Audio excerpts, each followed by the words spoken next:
2005년 10월 1일로 갔습니다. 어떤 얘기 해주시겠습니까? 네, 2005년 10월 1일은 서울 청계천이 47년 만에 복원돼서 공식 개방된 날입니다.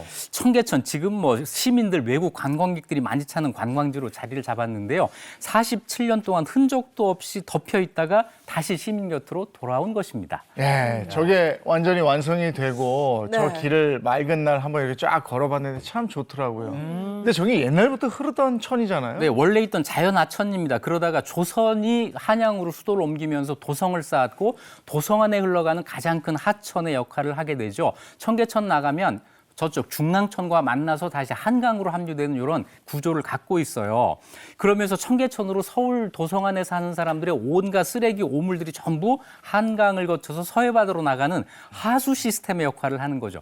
그래서 조선시대에 이 청계천을 깨끗하게 유지할 거냐, 이런 하수 시설로서 역할을 하게 할 거냐 하는 이런 논쟁이 많았는데 결국에는 하수 역할을 맡기는 것으로 결정이 납니다.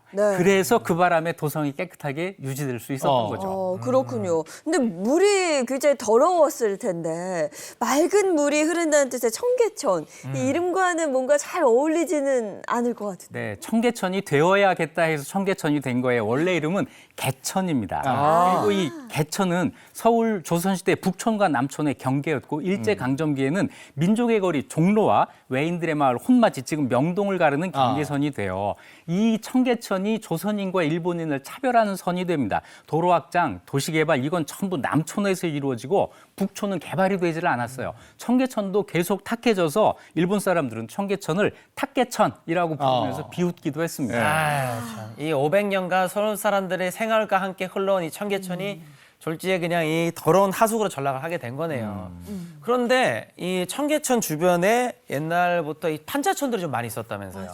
네, 6.25 전쟁 끝나고 피난민들이 이제 서울 주변, 청계천 주변으로 몰려들면서 판자촌이 형성되고 그러다 보니까 청계천이 더 심하게 오염됩니다.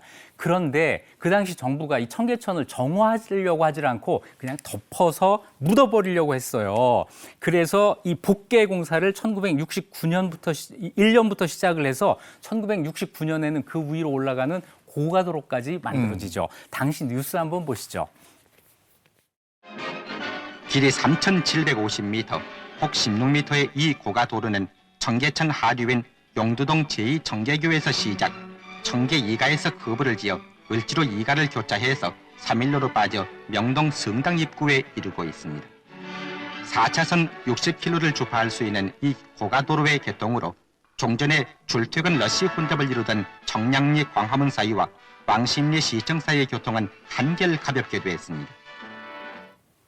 고가도로가 개통이 되면서 주변에 이제 상권이 형성되기 시작했는데, 근데 이렇게 하천이 막 오염된 하천 위에 복개 공사를 하고 위로 그냥 막 고가도로를 냈으니까 이게 불안불안하지 않았을까요? 그렇죠. 그 안에서 무슨 일이 일어나는지 아무도 모르는 거예요. 심지어는 메탄가스 농도가 바깥보다 30배 이상 높았고 그래서 폭발할 거야라고 한 이런 불안감까지 있었습니다.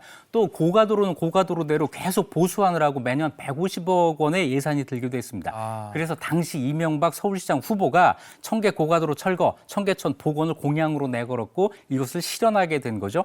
2년 3개월의 초고속 공사 끝에 2005년 9월에 청계천이 제 모습을 되찾게 됩니다. 이 청계천이 복원되면서 서울 시내 대기질이 좋아지고 공기가 더 맑아졌어요. 그리고 열섬 현상도 없어지고 철새와 물고기들이 찾아오는 예쁘잖아요. 자연친화적인 개천으로 복원이 됐습니다. 가을이 됐습니다. 참 산책하기 좋은 날씨죠. 청계천 나들이 하시면서 청계천의 과거와 현재를 느껴보시는 것도 좋을 것 같습니다. 네, 오늘도 유익한 역사 이야기 들려주신 이익주 교수님 고맙습니다. 고맙습니다.